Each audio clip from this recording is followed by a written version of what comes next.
नमस्कार। संपूर्ण गोटे में होली के बहुत रास मंगल में शुभकामना व्यक्त करे छी टीवी टुडे परिवार सँ। ओना अपना सबके जे देश छै नेपाल में दू दिन होली प्रत्येक वर्ष पड़ि जाइत अछि। पहिल होली पहाड़ में मनाबैत छै तऽ दोसर दिन एहिठाम जब तक जे मिथिला मध्यमा परिक्रमा के जे डोला नहीं अबैत अछि, सम्मत नहीं जरैत अछि आ एहिठाम जे जनकपुर के जे अंतगिरी परिक्रमा नहीं होइत अछि तब तक जे छै से जनकपुर के मिथिलांचल में होली नहीं होइत अछि। आ जखनी परिक्रमा अंतगिरी जे घूमल जाइ छै ओहि के प्राते भेने होली धूमधाम के साथ जे छै से मनाओल जाइ छै। लेकिन कतेक वर्ष मंगल पड़ला के कारण सँ अथवा अन्य दिन पड़ला के कारण सँ ओ होली दोसर दिन सड़ि जाइ छै। वएह तऽ सबसँ पैघ कही तऽ हिन्दू धर्मावलंबी में ई एकटा बात महान छै। ई होली जे रंग के उत्सव अछि, ई होली मात्र एकटा रंग के पाबनि नहीं भऽ कऽ ई एकटा सामाजिक सद्भाव जे छै से सेहो कायम करै छै। कहै छै कतबो मोन मोटाव रहे, कतबो झई झगड़ा रहे, लेकिन होली में एक दोसर से आदमी गला मिलबेटा करे छै आ रंग अबीर जे छै से एक दोसर के लगेबेटा करे छै। भले ही जे छै से होली में पहिले जकाँ आब कही ओना तऽ रौनकता नहीं रहि चुकल अछि। पहिले एकटा ई होली एहन पर्व होइ छलै जाहिमे एक महीना आगावे सँ होरैया सब जे छै से गायल जाइ छलै, कतौ ने कतौ जाकऽ ई लोप भऽ गेल छै। लेकिन अखनो देखल जाय जैठाम होरैया के जखन गीत होइत रहै छै आ जखन जे ई होली के गीत गायल जाइ छै तऽ एकटा अलग जे छै से मन अलग झूमऽ लगै छै। ई होली एकटा जे कही असत्य पर सत्य के विजय के लऽ कऽ ई होली मनाओल जाइ छै। जखन दुष्ट राजा हिरण्यकाश्यप जखन जे कहलखिन जे हमरा भगवान मान, लेकिन हुनके बेटा प्रहलाद जे छलखिन कृष्ण भगवान के भक्ति भाव नहीं छोड़लखिन। ओहि के लऽ कऽ आदेश देलखिन राजा जे ई प्रहलाद के आगि में जरेबाक लेल। होलिका कहै छै आदमी अहू के समय में दुष्ट आदमी सबसे ओहू समय में जे छै से छलै, लेकिन हुनका लऽ कऽ आगि में बैस गेलै। लेकिन होलिका जरि गेलै, प्रहलाद जे छै से ओही प्रकार नीक जेहने ओ छलखिन बैसल ओही प्रकार ओहि में सँ निकललै। तऽ ई छै जे असत्य पर सत्य के विजय भेलै। ओही के लऽ कऽ जे छै से होली प्रत्येक वर्ष धूमधाम के साथ मनाओल जाइत अछि। मिथिलांचल में ई होली एकदम कही तऽ जे एकटा अलग प्रकार सँ मनाओल जाइ छै। एकदम हरेक ठाम में आदमी जाकऽ ई रंग और अबीर लगाओल जाइ छै। ई जनकपुर धाम के देखल जाय तऽ विगत कए वर्ष सँ विभिन्न चौक सब पर ई माटि के होली जे ठाम युवा सब खेलल जाइ छै, तेकर बाद मटका फोड़न के कार्यक्रम सब होइ छै। एकदम धूमधाम के साथ जे छै से होली पर्व मनाओल जाइ छै। ओना कही तऽ काल्हि चुनाव सेहो अछि, ओहि दुआरे सब गोटा के जे विनम्र ई अनुरोध कयल गेल छै हरेक ठाम सँ हरेक जे कही तऽ सम्बन्धित निकाय से होली जे छै से नीक जकाँ मनाबी, अपना घरे में मनाबी। लेकिन ई तऽ होली छै, कहै छै बुरा न मानो होली है, कतबो गलती करू लेकिन होली में ई शब्द जे छै से एकटा आदि बाइज के केहनो गलती जे छै से झपा जाइ छै। ओहि दुआरे एहिमे देखबै छी कि केना कोन प्रकार जे छै से ई होली मनाओल जा रहल छै जनकपुर धाम लगायत गाँव घरक होली।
होली पाबनि के कोन रूप में ले छियै?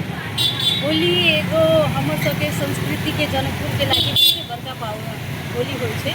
कि दोसर जगह मांस बा दारू बियर ई सब के फंक्शन होइ छै, पर जनकपुर में परिक्रमा होई, 15 गाँव के परिक्रमा होई, आदमी सब नगर परिक्रमा करके अभी काल 5 कोस परिक्रमा भेले और आई के दिन में एक दूसरे के रंग लगा के सद्भाव होई, केहनो दूरी होए झगड़ा होए दुश्मन सब में, पर एक दूसरे के मिल के रंग लगा के हम रंग लगाई दे छी, मिल के होली मनावल जाए है। खान पीन होई है हमर सब में, पुआ पूरी कोफ्ता ये सब बना के खाइत रहे हैं। केहन लगे छै? अहाँ के केहन लगे छै होली पाबनि? हमरा बड़ा अच्छा लगी। हम छुट्टी लेके हम बाहर काम करी छी, छुट्टी लेके होली के लागे स्पेशली आवे छी आगे घरे। सबसे नीक होली में की लगैया? साथी सब साथे घूमे में, रंग लगावे में, परिवार के साथे साथे टाइम स्पेंड करे के मौका मिली है। छुट्टी में कलर से मुँह अच्छा अच्छा सुंदर बन जाए है।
कि होली पाबनि केहन लागि रहल छै? बढ़िया। हाँ सबसे की बुझा रहल है होली में सबसे नीक अहाँके की लगै छै? वहाँ पर सब साथी भाई सब के साथ जितने इशू रहे ना सब पैसा करके रिप स्टार्ट हो गई से। आ होली पाबनि किया मनाओल जाइ छै मिथिला में? मिथिला में तो बहुत बढ़िया से डिटेल नहीं मालूम, लेकिन हम काठमांडू जमल से है ना, तो होलिका दहन के बारे में मुझे संस्कृत है वो मालूम। केहन लागि रहल छै यहाँ? बड़े मस्त जानकारी की आजादी से बढ़िया से। एक्चुअली अब इलेक्शन के अहाँके माहौल नाम है, की छै? शैलेंद्र कुमार साहब हाँ। है ना। इलेक्शन के माहौल है, वही हिसाब से होली जेहन होई चाहिए वही का साथ नहीं भर रहा है ना। इलेक्शन है, बहुत देश में तनाव है, वही हिसाब से मतलब आप आदमी सब हाइडिंगे रूप से अल्कोहल फ्री नहीं है ना। जते फ्रीडम हो चाहिए ओते फ्रीडम नहीं है। जेना कि आन बेर में रेडियो सब बजै छलै, एकटा अलग तरंग छलै मार्केट में, चहल पहल ओ नहीं देख रहल छी। वो सब नहीं है। ये माहौल मतलब इलेक्शन के लक बहुत ही चीज मतलब बैंक है के लक मतलब होली ओते जते उत्साह हो चाहिए ओते उत्साह नहीं है। लेकिन नीक छै, मतलब एकटा चुनाव तो जरूरी छै अपना सब गोटा के लिए, शांति वातावरण में भ जा ओ आरो बेटर नहीं। नहीं वो तो बढ़िया बात है, चुनाव हो चाहिए मतलब है ना, व्यवस्था हो चाहिए, नया चीज आवा चाहिए, ते के लागी बढ़िया बात है।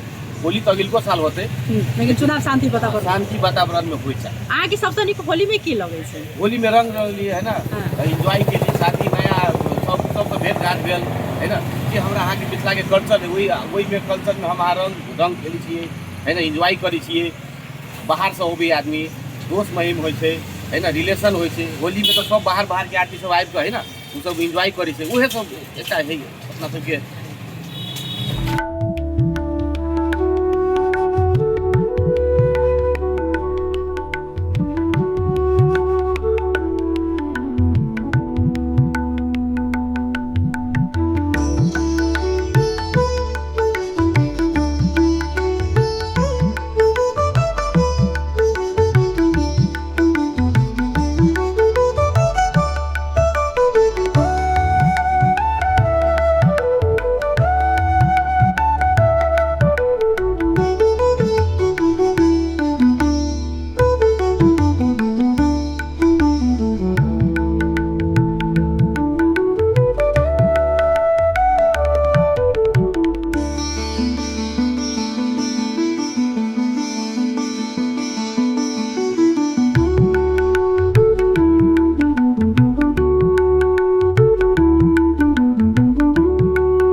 सुनौँ जे ई होली वास्तवमे एउटा रंग अबीर के पाबनि भऽ एकटा आपसी सद्भाव सामाजिक में जे छै से एकटा मेल मिलाप सेहो बढ़ाबै छै एकदम नीकसँ जे होली सब गोटा धूमधाम के साथ मनबै छथिन लेकिन सब गोटा एके नीक जकाँ आइ उत्सव के रूप में लऽ कऽ कियाक तऽ काल्हि निर्वाचन अछि कहै छै निर्वाचनों के पर्वे के रूप में जे छै से जनता ओहिठाम के लेबऽ के प्रयास करै छथिन तऽ ई कहै छै ई रंग अबीर जे जखन ओना सरस्वती पूजा अबै छै तऽ एकटा अलग उत्साह मिथिलांचल में छा जाइ छै जखन कंचनवन में होइ छै तऽ ओहिठामसँ होली शुरुआती भऽ जाइत अछि लेकिन जखन ई होली के दिन रहैत अछि तऽ एकटा अलग उत्सव मन में जे छै से अलग तरंग एकटा छा जाइ छै तऽ इएह प्रकार जे छै से मिथिलांचलक होली मनाओल जाइत छै अखन के लेल विदा लेब नमस्कार।